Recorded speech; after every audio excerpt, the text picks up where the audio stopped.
자, 오늘도 주님을 예배하는 우리 한 분 한 분을 주의 이름으로 축복하며 환영합니다. 예배 가운데 하나님 말씀하시는 놀라운 음성을 우리 듣게 될 수 있기를 주의 이름으로 축복합니다.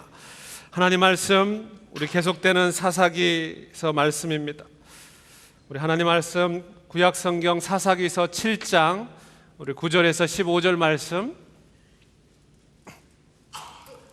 우리 기드온에 대해서 이렇게 살펴보고 있는데, 우리 기드온 오늘은 어떤 말씀이 적혀 있는지 우리 사사기서 7장 9절에서 15절 말씀을 우리 한 목소리로, 정말 이 말씀이 살았고 운동력이 있어서 우리의 심령과 골수를 쪼개며 우리의 삶을 다스려 갈 수 있도록 우리 한번 크게 외치며 이 말씀을 한번 읽어봅시다. 시작.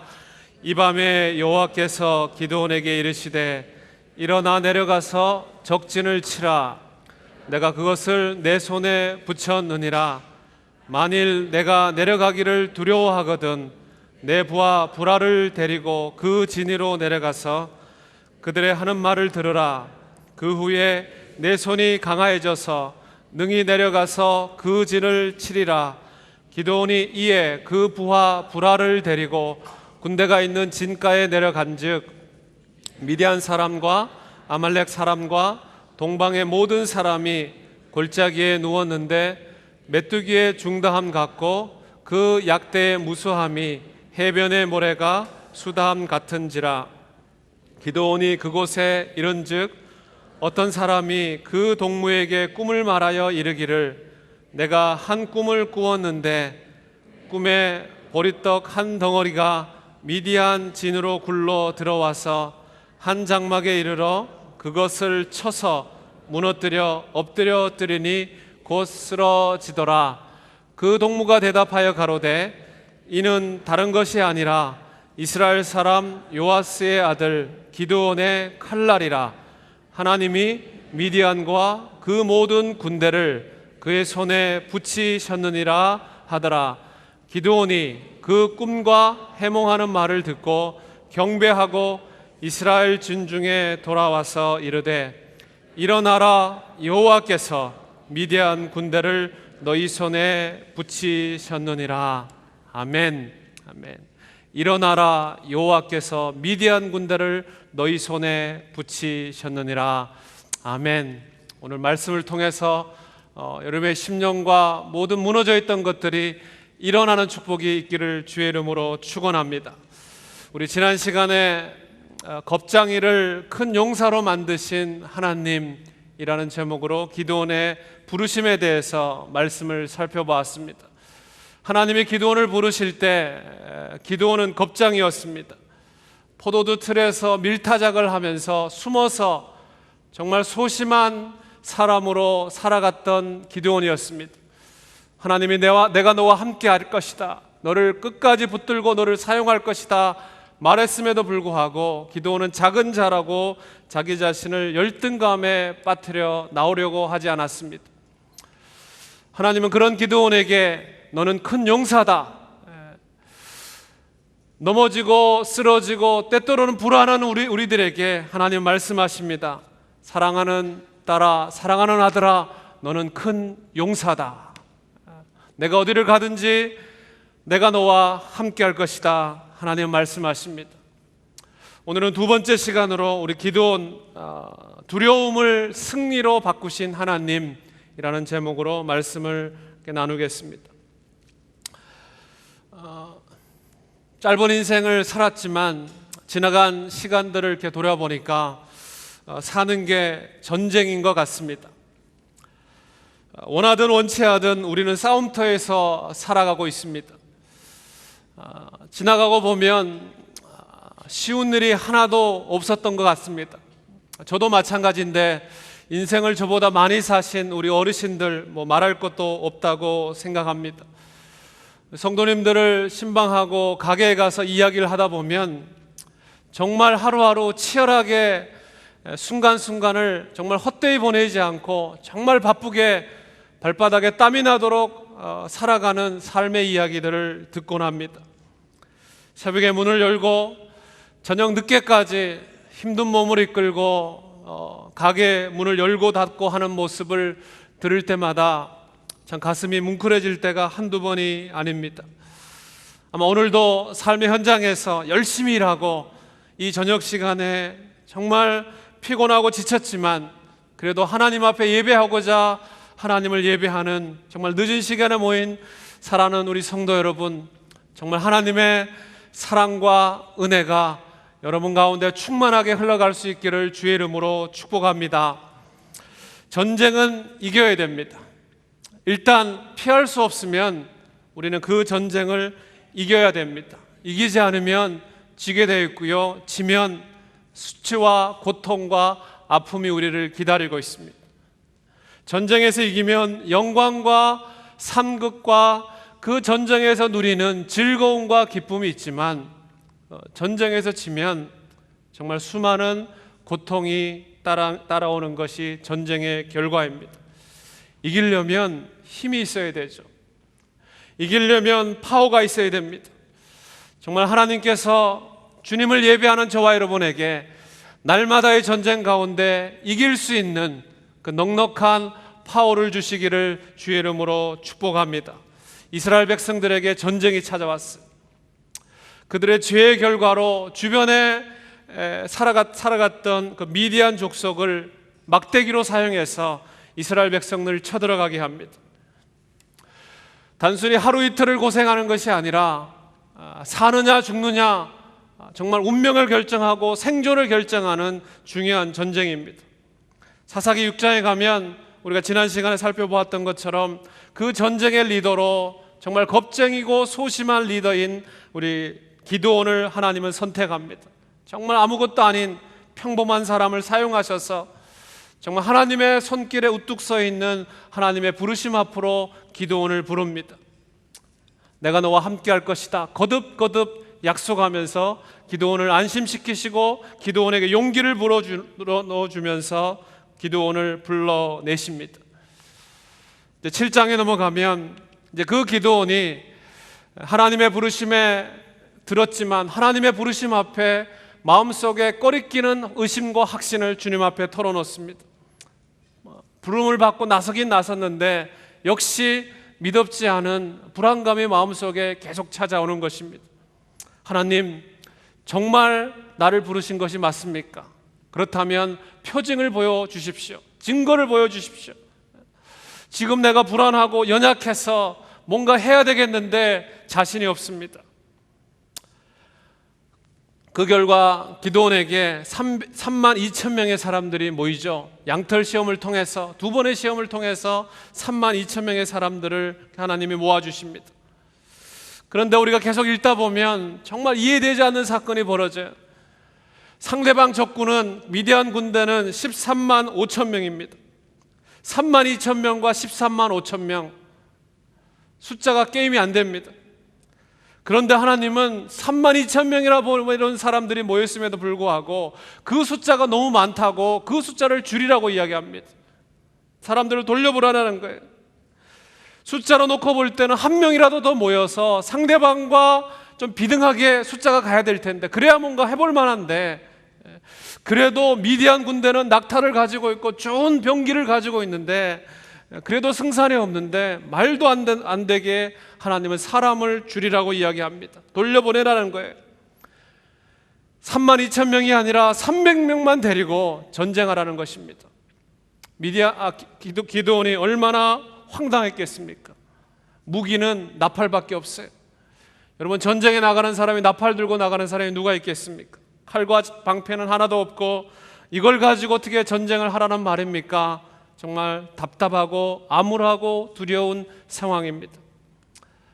물론 하나님께서 계속 하나님과 대면해서 여호와의 사자를 통해 하나님이 함께 하시고 하나님이 내게 능력을 주시고 하나님의 기쁨이 되길 원하는 그 기도원의 심정을 받아들여서 나서긴 나섰지만 여전히 현실은 현실입니다.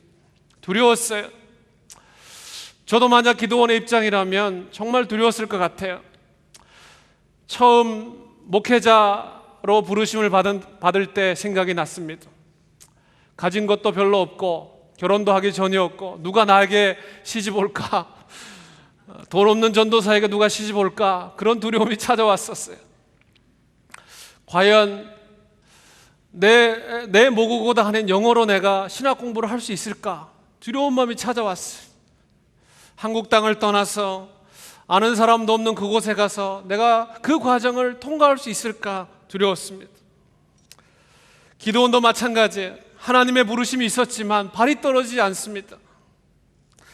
그때 하나님은 한 번 더 기도원을 찾아가서 기도원에게 확신과 담대함과 믿음을 심어주십니다. 그게 오늘 본문의 이야기예요. 자, 오늘 말씀을 자세히 한번 살펴봅시다. 하나님이 두려워 떨고 있는 기도원을 어떻게 사용하시는가? 자, 9절, 우리 10절 말씀 우리 다시 한번 읽어봅시다. 시작.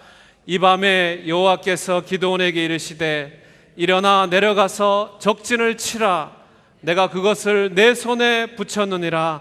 만일 내가 내려가기를 두려워하거든 내 부하 부라를 데리고 그 진으로 내려가서, 부하를 데리고 한번 적진을 정탐할 수 있는 기회를 하나님은 주십니다. 군대가 진을 치고 있는 그 산 아래로 내려가 보도록 이끌어 줍니다.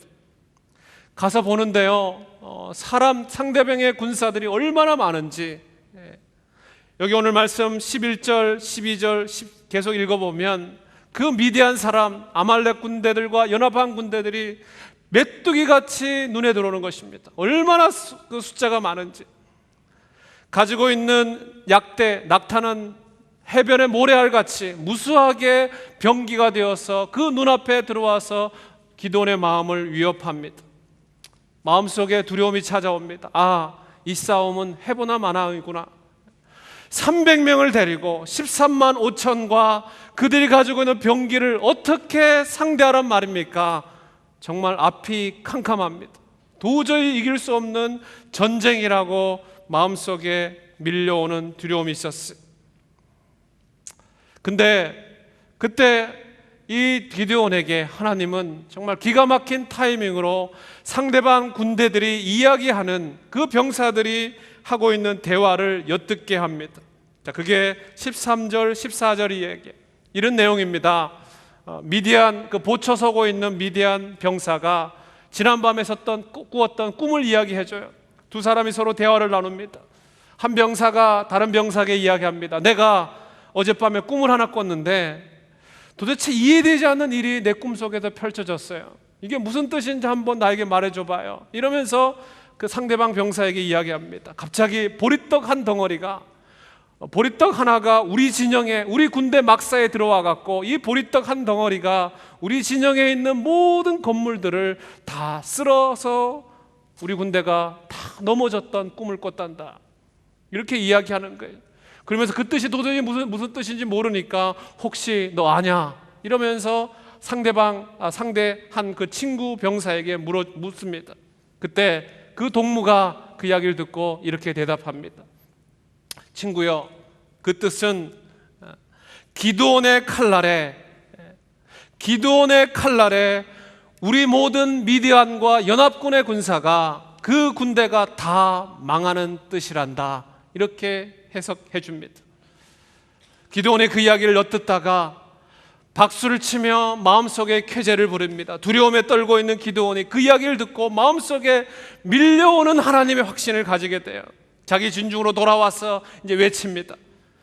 사랑하는 나의 병사들이여, 하나님의 부르심을 받은 나의 병사들이여, 우리의 비록 숫자가 적다고 할지라도 사랑하는 병사들이여 일어나십시오, 일어나라 라고 소리 외칩니다. 하나님이 미디안 군대를 우리 손에 붙이셨습니다. 우리는 반드시 이길 것입니다. 하나님이 우리와 함께 하실 것입니다. 그렇게 외쳐요. 그리고 나서 한밤중에 미디안 군대를 기습 공격합니다. 가지고 있는 것은 나팔이에요. 가지고 있는 빙 항아리에다 횃불을 넣었던 것뿐이에요. 밤에 소리를 질러가면서 기드온이여 일어나라, 하나님이 함께 하신다라고 외치면서 큰 횃불을 들고, 항아리를 깨서 큰 횃불을 들고 큰 소리로 외칩니다. 상대방은 착각하는 거예요. 그 소리를 듣고 놀랍니다. 도대체 어디서 이런 소리가 들린단 말인가? 자기네들끼리 서로 싸우다가 자중질환해서 그 밤에 미디안 연합군을 완전히 전멸해 버립니다. 우리가 잘 아는 기드온과 300용사의 스토리입니다. 피 한 방울 안 흘리고 피 한 방울 안 흘리고 서로 상대방끼리 자기네들끼리 치고받고 싸우다가 결국은 스스로 망하게 되어서 기드온과 300용사가 정말 하나님 앞에 놀라운 전쟁의 승리를 경험하는 이야기가 바로 오늘 읽었던 이야기입니다. 사랑하는 성도 여러분, 저는 이 말씀을 반복하고 있으면서 제 마음속에 들었던 확신 하나가 이것입니다. 전쟁은 나의 것이 아니라 하나님께 속한 것이라는 거예요. 전쟁은 내 것이 아니라는 거예요. 내 속에 벌어지고 있는 수많은 일들은 내 손에 달려있는 것이 아니라 하나님 손에 달려있다. 이것이 저의 확신이에요. 저의 믿음이었어요. 눈에 보이는 대로 결정나는 것이 아니라, 사람들이 말하는 대로 결정나는 것이 아니라, 숫자로 판단되는 것이 아니라 그 결과는 하나님의 손에 달려있다. 하나님의 주권을 인정하고 인정하면 할수록 하루하루 믿음의 순례의 길을 떠나가면 떠나갈수록 느끼는 것이 뭐냐면 내 계산대로 되지 않는다는 거였어요. 짧은 시간 살아오면서 느끼는 것은 내가 원하는 대로 내 생각대로 되는 것이 그렇게 많지 않다는 것을 뼈저리게 느끼고 살아갑니다. 성도 여러분, 어떻습니까? 지금까지 살아온 과정을 돌아보면 내가 원하는 대로 다 되었습니까? 숫자의 계산대로 계산기를 두들려서 내가 가지고 있는 것은 이만큼이고 이만큼을 사서 이만큼을 소비하고 이렇게 사서 어디 가서 살면 이런 결과가 나올 것이다라고 생각했던 그 결과대로 여러분 결과가 나왔습니까? 모르겠어요. 저는 살아보면 살아볼수록 내 마음대로 잘 안 되는 것이 너무 많다는 것을 뼈저리게 느낍니다. 지나온 과정을 돌아보면 정말 그런 것 같아요. 내가 정말 원했던 때가 있었어요. 저건 꼭 하고 싶었어요. 쭉 그렇게 되었으면 좋겠어요. 근데 그때는 안 되었어요. 정말 저거는 내가 한번 해보고 싶은데 근데 안 됐어요. 근데요, 그 반대로 정말 저건 하기 싫은데, 정말 저건 하고 싶지 않았는데, 별로 마음이 없는데 그때는 또 이루어져요. 정말 이상해요. 하나님이 하시는 거 보면. 물론 하나님이 내 마음에 소원을 주시고 열정을 주셔서 정말 하나님이 기뻐하시고 온전하신 일을 따라가다 보니까 이루어진 일도 많았지만, 돌아보면 성공할 것 같았는데 그때는 안 되었고, 내가 만나서 마음을 털어놓고 저 사람을 설득해서 한 팀이 되어서 뭔가 잘하면 될 것 같은데 내 의도대로 되지는 않고 오히려 오해하고 곡해하고 다른 말을 할 때도 많이 있다는 것을 여러 번 경험했습니다. 여러분, 그렇지 않아요? 숫자대로 놓으면 숫자대로 결과가 나와야 되는데, 인풋을 넣으면 정확한 아웃풋이 나와야 되는데 그대로 안 되는 것 같아요. 어른들이 그런 이야기를 많이 하죠. 세상에 내 마음대로 안 되는 것이 3가지가 있다고. 제가 예전에 한번 이야기한 것 같은데 뭔지 아세요? 내 마음대로 안 되는 거 3가지. 첫 번째 운전이죠. 운전. 나는 조심해서 가는데 그 옆에 와서 그냥 들이받아버려요. 그런 경우 많이 있잖아요. 나는 조심해서 간다고 하는데 스피드를 지킨다고 하는데 갑자기 뒤에서 뿅뿅뿅 빨간 스라고 스탑하라고 나를 멈춥니다. 나는 지킨 것 같은데 눈 깜짝할 사이에 옆에서 들이받아버립니다. 내 마음대로 안 됩니다. 또 내 마음대로 안 되는 거, 저는 자녀인 것 같아요.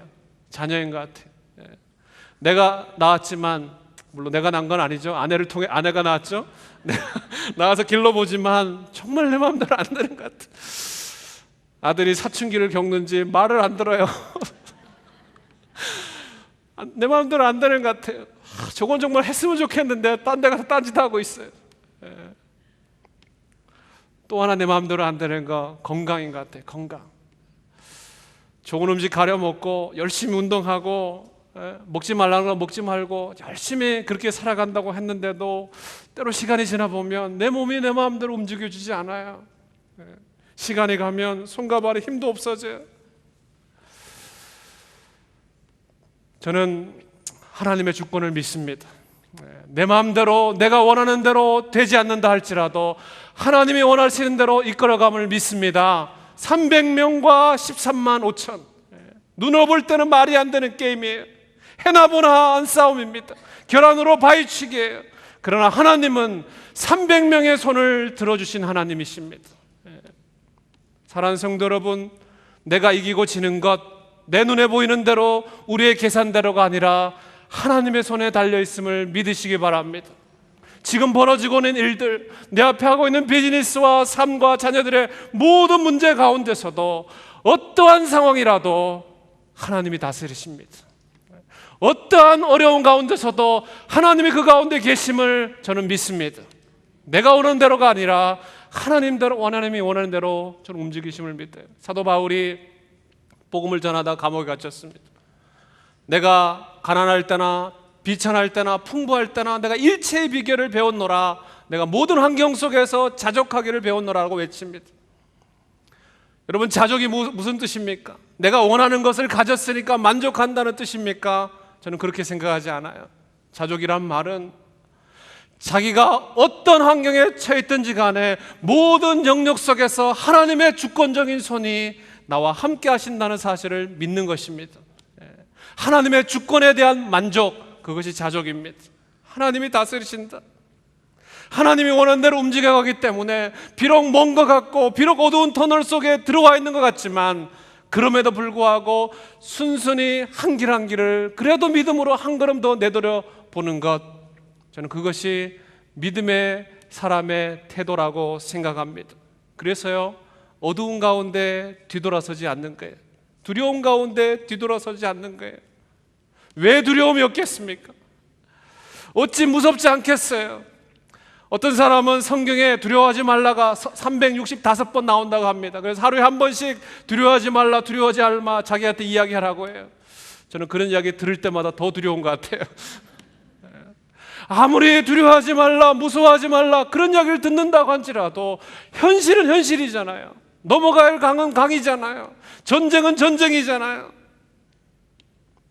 저는 참 감사한 것은 하나님이 내가 두려워하고 있다는 사실을 아신다는 거예요. 그게 내 마음에 감사하고 위로입니다. 하나님이 내가 두려워하고 염려하고 내가 이 문제를 어떻게 해야 될지 몰라 고민하며 끙끙거린다는 그 사실들을 하나님이 아신다는 거죠. 하나님이 받아주신다는 거예요. 오늘 읽었던 말씀, 저는 9절, 특별히 10절 앞에 나와 있는 이 말씀이 마음에 참 많이 부딪혀 왔어요. 내가 내려가기를 두려워하거든. 내가 내려가기를 두려워하거든. 여러 번 기회를 줬습니다. 기드온에게 몇 번이나 계속 말씀했어요. 내가 너와 함께 할 것이다. 그래도 기드온은 소심합니다. 그래도 겁에서 못 나와요. 자기가 작은 자라고, 자기가 아무것도 아니라고 열등감에 빠져 있습니다. 하나님은 포기하지 않고 기드온에게 다시 한번 배려해 주십니다. 다시 한번 기회를 주시는 거예요. 그렇게 표적을 많이 봤는데, 그렇게 기적을 많이 봤는데, 그렇게 눈앞에서 하나님이 함께 하신다는 증거를 많이 봤음에도 불구하고 기드온은 여전히 두려워하고 염려합니다. 근데 더 멋있는 것은요, 하나님이 그런 기드온을 절대로 혼내지 않습니다. 절대로 야단치지 않아요. 절대로 소리 지르지 않습니다. 너가 내려가기를 두려워하거든. 사랑하는 기드온아, 너가 정말 두려움에 있다는 걸 내가 너무나 잘 안다. 그래서 내가 필요한 것 아니겠냐? 너가 어디를 가든지 두려움에 있든지 내가 염려하고 있는 그곳에 내가 다시 한번 너에게 눈을 열어서 내가 너와 함께하고 있다는 증거를 보여줄 테니까 너의 부한 사람 데리고 저기로 한번 가봐라. 그렇게 말씀하시는 거예요. 얼마 전에 제 사랑하는 딸 민유가 밤새 나쁜 꿈을 한번 꿨나 봐요. 새벽에 잠에서 깨어나서 막 울기 시작합니다. 막 한쪽 옆방에서 우는 소리가 나니까 도대체 무슨 일인가 이렇게 생각하면서 아내와 제가 깨었어요. 근데 민유 방으로 가보니까 코피가 범벅이 돼갖고 코피를 막 흘리고 있는 거예요. 아마 밤새도록 나쁜 꿈을 꾸고 입에서 코에서 뭔가 이렇게 축축한 게 젖으니까 자기도 모르게 새벽에 잠이 깬 것 같아. 이 시애틀 날씨가 때로는 건조하니까 자녀들이 이렇게 밤에 자면서 코피가 날 때 있지 않습니까? 침대가 피로 뒤범벅이 됐어. 그리고 막 그 새벽에 계속 울기 시작하는 거예요. 민유를 안고 울음소리를 듣고 달려가고 한 번은 엄마가 안았다가 한 번은 내가 안았다가 막 괜찮아 괜찮아 민유야 괜찮아 쓰다듬어주고 막 그래도 계속 우는 거예요. 얘한테 계속 이야기해 줍니다. 민유야 괜찮아 엄마 아빠가 옆에 있잖아 괜찮아 무서워하지 마 괜찮아 아무것도 아니야 이 코피는 닦으면 되고 너는 정말 사랑받는 딸이야 엄마가 이렇게 같이 있지 않냐 괜찮아 계속 이렇게 괜찮다고 계속 이야기해 주는데도 계속 우는 거예요. 계속 우는 거예요. 자 이제 가서 내가 씻어주고 물수건을 가지고 코피를 잘 닦아주고 얼굴을 깨끗하게 닦아주고 이제 엄마가 꼭 안아주고 너 절대로 너 옆을 떠나지 않을 테니까 이제 괜찮으니까 자 가서 자자. 그래도 울음을 안 그쳐요. 여러분 아이는요 제일 두려운 순간에 엄마 아빠를 찾습니다. 제가 그걸 배웠어요. 아이는 자기가 원하지 않고 자기가 염려하고 두려운 마음에 자기가 원하지 않는 일들이 생기면 울어서 엄마 아빠를 찾아요. 막 소리를 지르고 자기의 욕구를 울음을 통해서 표현하는 거예요. 우리도 마찬가지입니다. 우리가 두려움에 있기 때문에 염려가 있기 때문에 내 능력으로는 해결할 수 없는 것이 있기 때문에 여러분 하나님을 찾는 거예요. 모든 것이 잘 되면 모든 것이 원하는 대로 된다면 누가 하나님 앞에 서겠습니까? 그게 우리 인간의 죄성인데 여러분 두려워하지 말라고 말하지만 실제로 두려움을 경험해봐야 염려를 경험해봐야 우리가 하나님의 임재를 경험하지 않겠습니까? 홀로 있어 봐야 외로움을 경험하지 않겠습니까? 두려움 가운데 있을 때 진짜 내가 외롭다고 하나님 아니시면 그 어떤 것도 나를 붙잡을 수 없다는 그런 철저한 고독의식에 빠질 때 하나님은 그 가운데 강권적으로 역사하지 않겠어요? 여러분 하나님이 나와 함께 하신다는 건요 어떨 때 보면 하나님이 당신과 함께 하십니다. 하나님이 당신을 사랑하십니다. 여러 번 이야기해주고 자꾸 확인해봐도 또 돌아서면요 또 잊어버리고 또 아무렇지도 않은 것 같아요. 별로 느끼질 못해요. 잘 못 느껴요. 평상시에는 잘 못 느껴요. 기도원같이 전쟁 가운데 민유같이 정말 자기가 코피를 질질 흘리며 어떻게 해야 될지 모를 때 하나님은 하나님이 함께 하시는 놀라운 능력을 그 가운데 베푸심을 믿습니다. 하나님이 바로 내 곁에 오셨어. 두려움에 떨고 있을 때 외로움에 있을 때 내가 너와 함께 할 것이다 찾아와서 반복해주고 또 반복해줘도 우리는 자꾸 잊어버려요. 그래서 날마다 우리가 하나님 말씀 앞에 그걸 확인하는 거예요. 예배를 드리면서 확인하는 거예요. 생명의 삶을 통해서 확인하는 거예요. 기도하면서 또 확인하는 거예요. 자꾸 잊어버리니까. 여러분 두려움은요 부끄러운 것이 아닙니다. 염려는 나쁜 게 아니에요. 더 나쁘고 더 아픈 것은 뭐냐면 반복해서 그 두려움 때문에 내가 무너지는 것이 나쁜 거예요. 하나님 우리에게 감정이라는 걸 선물로 주셨습니다. 그 감정을 통해서 하나님의 풍부한 하나님의 감정을 배우라고 우리에게 감정을 주셨어요. 근데 더 나쁜 거 그 감정을 올바르게 사용하지 못하기 때문에 계속 두려움에 빠져서 계속 자학하고 열등감과 무기력함과 아무 열정이 없이 흘러가는 것 그것 때문에 하나님이 두려워하지 말라 내가 너와 함께함이라 놀라지 말라 나는 너의 하나님이 됨이라 나의 강하고 굳센 오른손으로 너를 붙들리라 그렇게 반복해서 우리에게 말씀하고 있는 것입니다. 약하고 두려울 때마다 우리는 뭘 해야 됩니까? 여러분 무엇보다도 내가 약하고 두려운 존재라는 사실을 인정해야 돼요. 아니라고 부인할 수 없어요.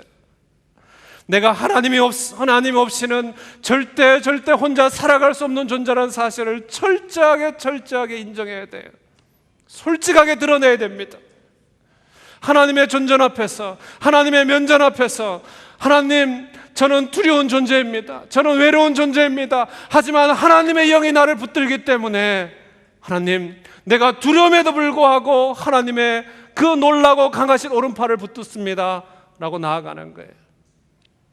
여러분 두려움을 직면하는 것을 너무 무서워하지 마십시오. 담대하게 드러내십시오. 하나님 앞에 나오십시오. 하나님 앞에 울부짖으십시오. 그리고 그 하나님의 두려움을 다스리시는 하나님의 손길을 믿음으로 바라볼 수 있기를 주의 이름으로 축원합니다.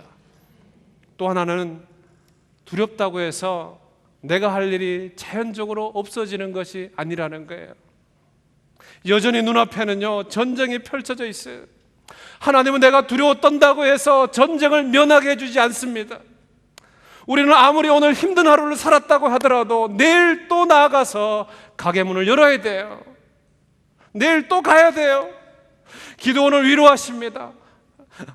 오늘 꿈을 통해서 용기를 주시고 내가 너와 함께함이라 또 두려워합니다. 그러나 여전히 그런 말씀을 들어도 하나님, 네 앞에 놓여있는 미디안과 전쟁을 내가 나가지 않을 수 있도록 나를 면제시켜 주십시오. 하나님 그 기도 들어주지 않으세요. 또 가야 돼요. 전쟁은 전쟁이고 미디안 군사들과도 싸우러 또 전쟁 앞으로 나가야 되는 거예요. 왜? 그게 사명이니까. 그게 우리가 해야 될 일이니까. 막히면 물러서는 것이 아니라 막히기 때문에 그 앞에 있는 것들을 믿음의 눈으로 또 전진하고 전진해야 되는 거예요. 도망간다고요? 해결되지 않습니다. 외면한다고요? 죄의식도 마찬가지잖아요. 두려움도 마찬가지입니다. 염려도 마찬가지예요. 애써 부인하고 아니라고 해봐야 그 마음이 내 마음속에 계속적으로 잠재되어 있는 거죠. 두렵다고 돌아설 수 없습니다. 하나님은 한 번도 우리에게 문제를 면제해 준다고 말씀한 적이 없어요. 사랑하는 아들과 딸아, 문제 가운데 있을지라도 내가 너와 함께 할 것이다, 내가 너를 붙들어서 그 문제를 통과하게 할 것이다 라고 약속하지, 너는 내가 특별히 사랑하기 때문에 너 그 문제 안 겪게 해줄게, 그렇게 말씀하신 적이 없어요. 문제 때문에 두렵다고 뒤돌아설 수 없는 것입니다. 설교를 준비하다가 찬양의 한 곡이 생각났어요.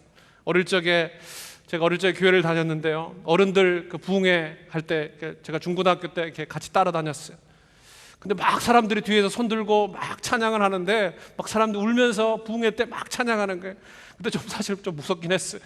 근데 그 찬양 중에 저 사람 왜 이렇게 우나? 왜 이렇게 우나? 근데 그때 들었던 찬송이요, 제 마음속에 계속 남아있는 찬송이 하나 있어요. 그게 뭐냐면 이 세상 사람 날 몰라줘도 뒤돌아서지 않겠다.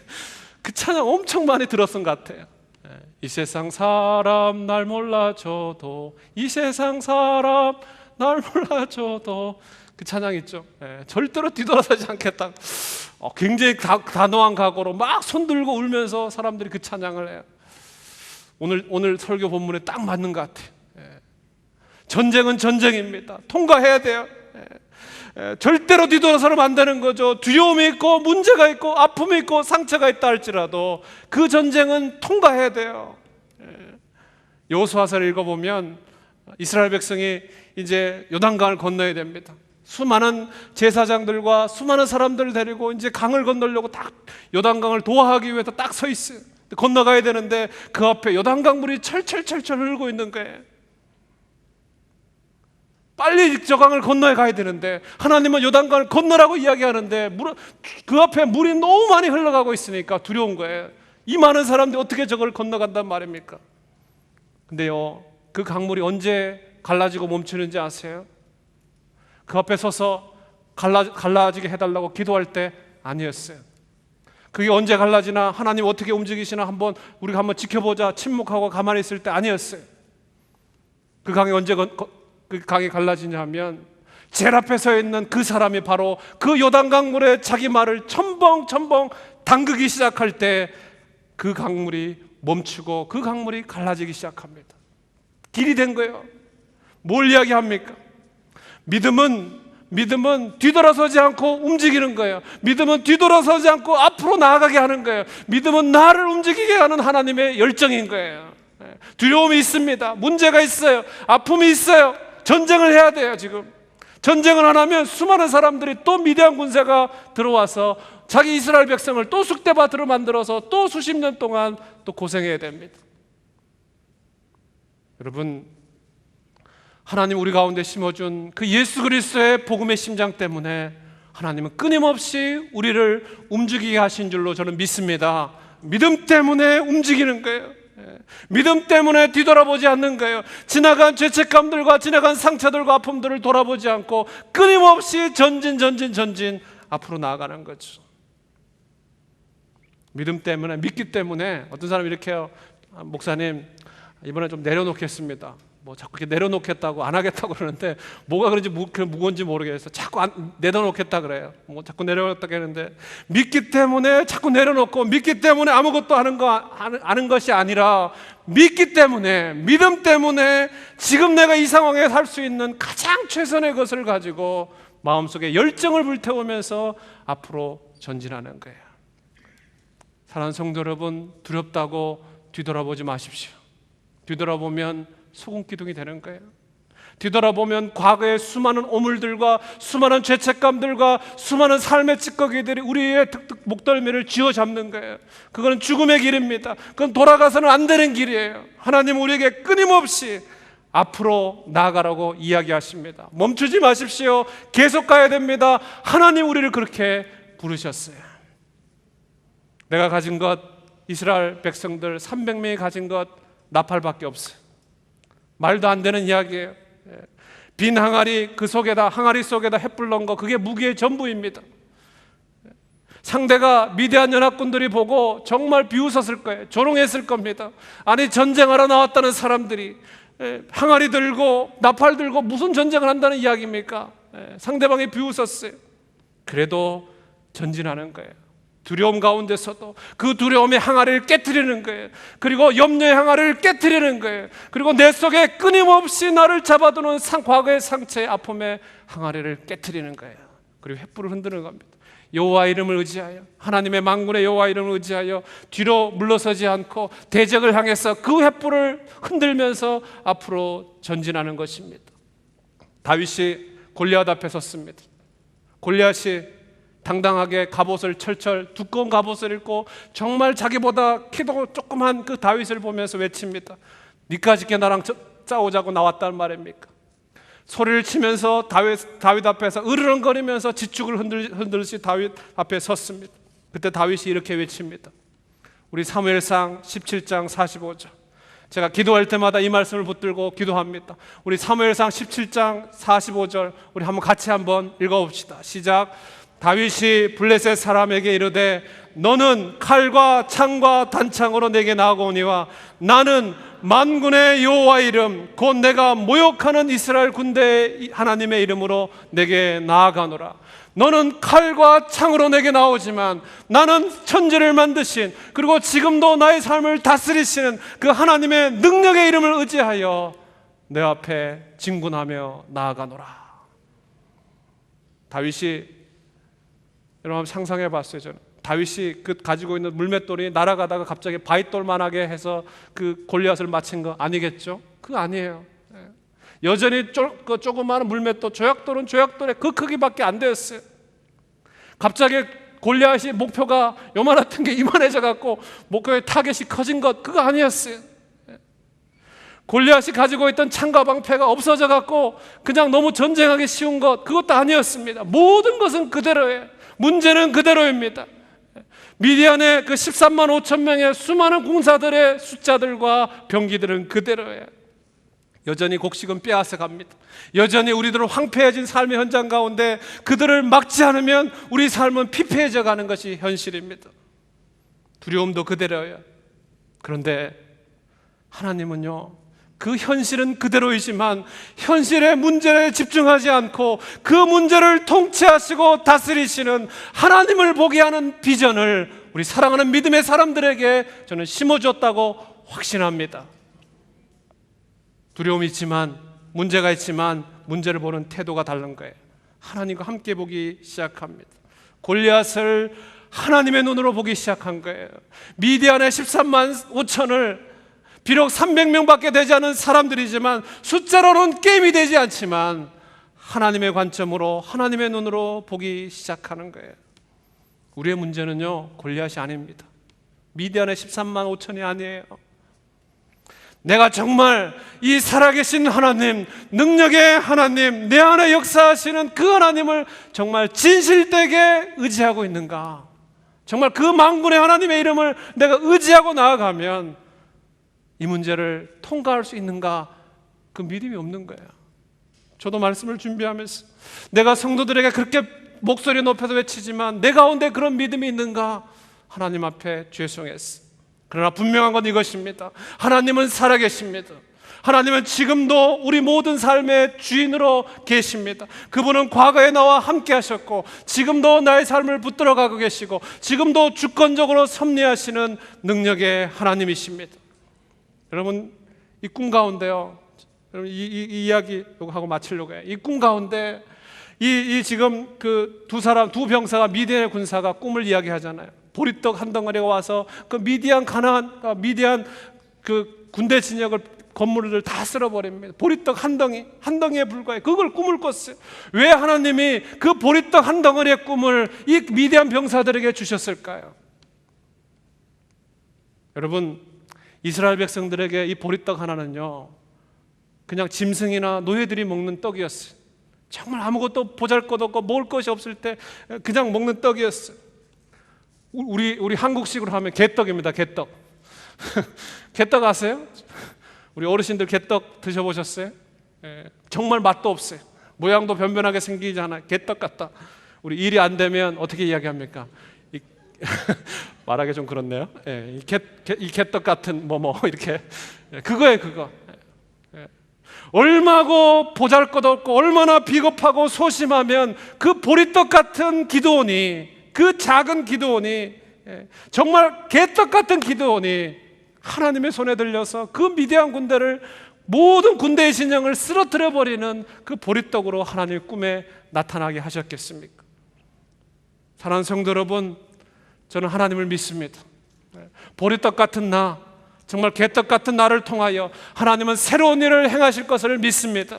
정말 아무것도 아닌 그 보리떡이 기드온의 칼이 되어서 정말 피 한 방울 흘리지 않고 횃불을 흔들 때 수많은 13만 5천 명의 미디안 연합군을 저는 무찔렀다고 저는 확신합니다. 많이 배우지 못했어요. 거룩하지도 못해요. 별로 내세울 것도 없어요. 저를 돌아보니까 그랬어요. 정말 잘난 가정에서 태어난 것도 아니고 별로 가진 것도 없어요. 내세울 게 하나도 없어요. 한마디로 개떡 같은 나였어요. 그런데 개떡 같은, 보리떡 같은 내 인생도 하나님의 손에 붙들리기 시작하니까 그게 떡이 아니라 칼로 변하게 되는 거예요. 하나님의 말씀을 대언할 수 있는, 하나님의 말씀의 능력을 통해서, 나를 통해서 흘러갈 수 있는 축복의 통로로 쓰임받게 된 것입니다. 오늘 생명의 삶 본문 여러분 기억나세요? 사도행전 4장 본문의 이야기입니다. 초대교회 가운데 수많은 제자들 가운데 성령이 임합니다. 성령이 충만해요. 그러니까 그들을 옥에 가두기 시작합니다. 종교 지도자들이 기득권을 통해서 그들을 핍박하고 그들을 끊임없이 목숨을 위협합니다. 그런데요, 복음은 가두면 가둘수록, 두려움에 떨게 만들면 만들수록 복음은 점점 더 확장되어 가요. 말씀을 전합니다. 믿는 자의 수가 남자만 5천 명이라 그랬어요. 초대교회 남자만 5천 명, 수많은 유아들과 아이들이 복음을 듣고 하나님의 자녀가 되었어요. 부활의 소식을 이야기하니까 어떻게 죽은 사람이 살아나느냐, 어떻게 사람이 물 위를 걸을 수 있단 말이냐, 정말 개떡 같은 소리 하지 마라. 그러면 사람들이 조롱합니다. 멸시합니다. 세상 사람들이 예수 믿는 사람들을 정말 조롱하고 멸시하고 비웃는다 할지라도 저는 여전히 하나님의 복음은 지금도 살아있는 생명의 소식임을 믿습니다. 사람은 가루어도 그 안에 감추어져 있는, 그 안에 심겨져 있는 복음의 열정은 가둘 수가 없는 거예요. 보리떡 같은 나, 개떡 같은 나를 통해서 하나님 오늘도 복음의 진보를 이루심을 저는 확신합니다. 나 자신을 볼 때는요, 정말 형편없을 것 같고 두려움에 떨고 염려가 쌓인다 할지라도 여전히 나를 눌러놓고 나를 감추어두고 나를 가두어둔다 할지라도 저와 여러분은 여전히 하나님의 사랑받는 자녀입니다. 여전히 축복의 통로입니다. 아멘. 복음은 나를 통하여 점점 더 퍼져나갈 거예요. 하나님의 교회를 통하여 점점 더 부흥되고 성숙하게 될 것입니다. 사랑하는 성도 여러분, 비록 내가 보리떡 같다 할지라도 하나님이 주신 하나님의 음성을 들으십시오. 자신감을 가지십시오. 우리는 하나님이 보기에 심히 좋은 사람들이에요. 하나님이 보시기에 오늘도 나를 축복의 통로로 하나님의 은혜로 살아가게 하는 정말 존귀한 하나님의 사람들입니다. 내가 개떡 같은 삶을 살았다 할지라도 하나님은 나를 고치시고 치유하시고 회복시키시고 그 마지막 날까지, 끝날까지 나를 붙드시고 나를 하나님의 사람으로 우뚝 세워 주실 것입니다. 끊임없이 머뭇거리고 의심하고 두려워하는 그 기도원, 마지막까지 두려워하는 그 기도원을 참아주시고 다시 한번 기회를 주시며 내가 너를 사랑한단다, 내가 너를 나의 놀라운 축복의 통로로, 전쟁의 도구로 너를 사용할 것이다. 하나님은 동일하게 내일도 일하러 나가야 되고 내일도 가게문을 열면서 하루를 치열하게 살아가야 되는 우리들에게 동일하게 말씀하십니다. 너가 만일 두려워하거든, 내가 내려가기를 두려워하거든, 정말 보리떡같이 별거 아닌 나를 통해서, 그럼에도 불구하고 내 상처와 아픔과 지나간 모든 과거에도 불구하고 여전히 내일도 가게문을 열게 하시며 사람들을 보내주시는 하나님의 은혜가 저는 우리와 함께 있다고 확신합니다. 사랑하는 성도 여러분, 하나님은 내 앞에 놓여있는 수많은 전쟁과 같은 문제를 해결하실 분이십니다. 자기의 목소리, 자기의 내면에서 들리는 소리를 듣지 마시고 이 하나님의 음성에 귀를 기울이십시오. 하나님의 말씀에 여러분의 마음의 문을 여십시오. 그리고 하나님의 말씀 가운데 그 살아계신 하나님이 과거와 현재와 미래 속에 수많은 두려움과 수많은 염려와 수많은 아픔을 하나님의 놀라운 승리의 횃불로 바꾸실 그 하나님을 찬양하며 오늘도 믿음으로 전진하는 저와 여러분 될 수 있기를 주의 이름으로 축복합니다. 우리 한번 이 찬양의 고백을 가지고 우리를 승리케 한 예수 이름을 찬양합시다. 수많은 사람들이 계획이 실패하고 무너져가고 소망이 꺼져져 갈 때, 그럼에도 불구하고 우리는 정말 보리떡 같은 인생 가운데 찾아오신 하나님의 이름을 찬양합니다. 우리의 무릎을 꿇어서 그 하나님을 경배하기를 원합니다. 정말 하나님의 이름을 높일 때 내가 너와 함께 할 것이다, 너는 나의 것이다, 너가 비록 작고 너가 비록 가진 것은 없지만 너는 큰 용사다, 그 말씀하시는 하나님 앞에 우리 예수의 이름을 높이며 그의 능력의 이름, 그 예수의 이름을 마음껏 찬양하며 우리 주님을 예배합시다. 우리 찬양합시다. 예수 이름 높이세.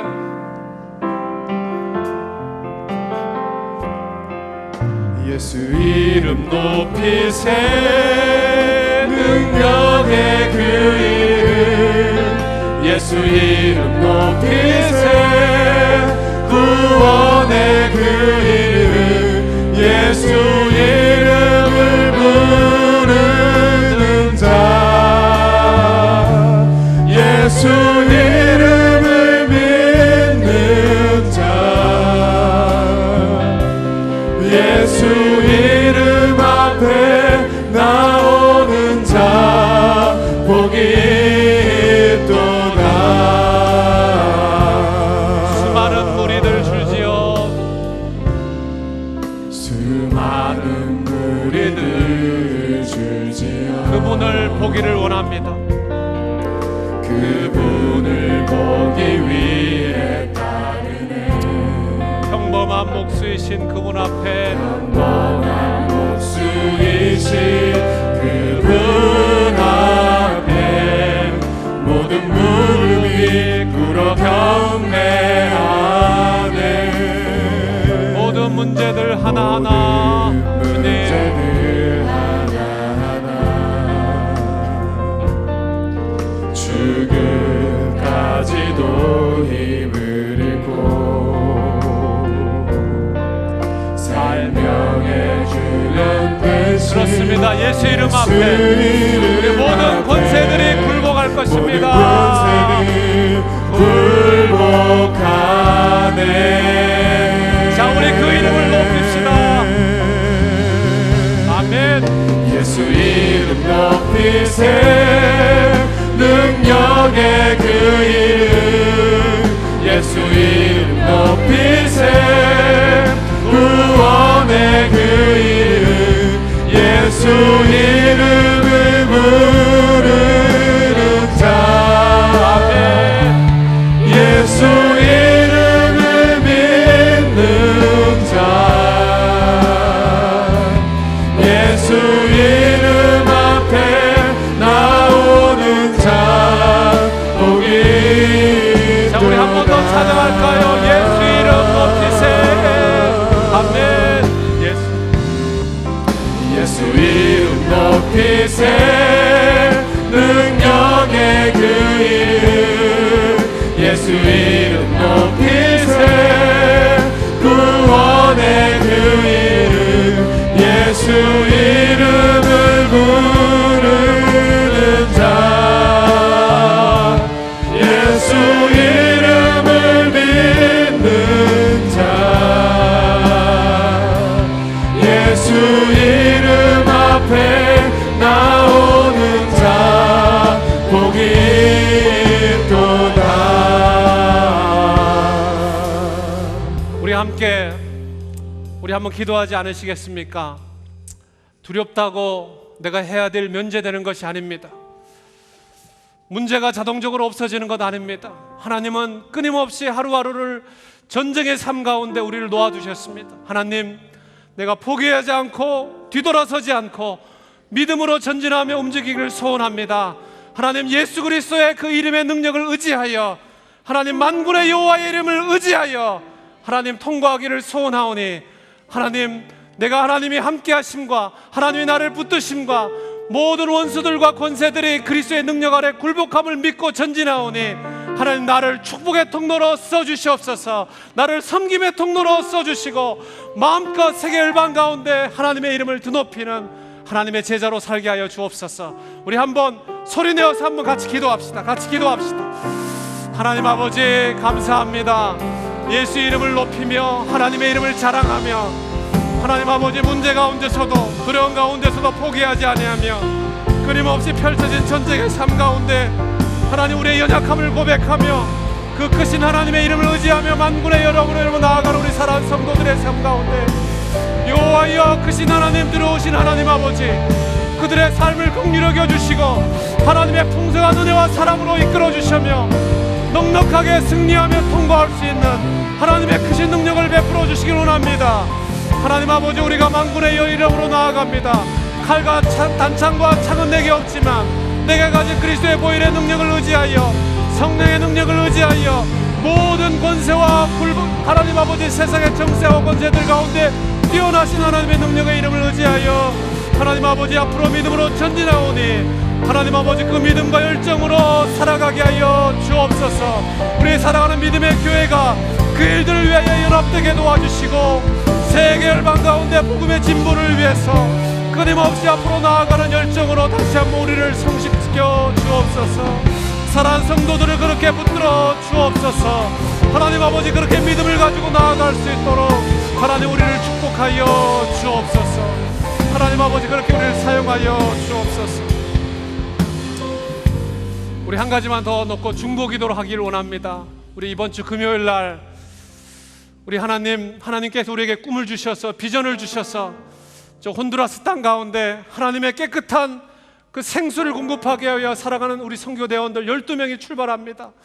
특별히 우리 다음 세대, 우리 다이브 학생들, 또 코람데오 선생님, 우리 다음 세대들과 같이 갑니다. 하나님, 그 일정 가운데, 그 어둠의 땅 가운데 물이 없어서 고생하는 그들 가운데 하나님의 생수를 공급할 수 있도록 우리에게 은혜를 주옵소서. 하나 되게 하여 주시고 모든 여정과 과정을 지켜주셔서 그 땅 가운데 복음이 편만하게 드러날 수 있도록 우리 12명을 사용해 달라고 우리 한번 간절히 중보하며 한번 기도해 주시면 좋겠습니다. 같이 기도합시다.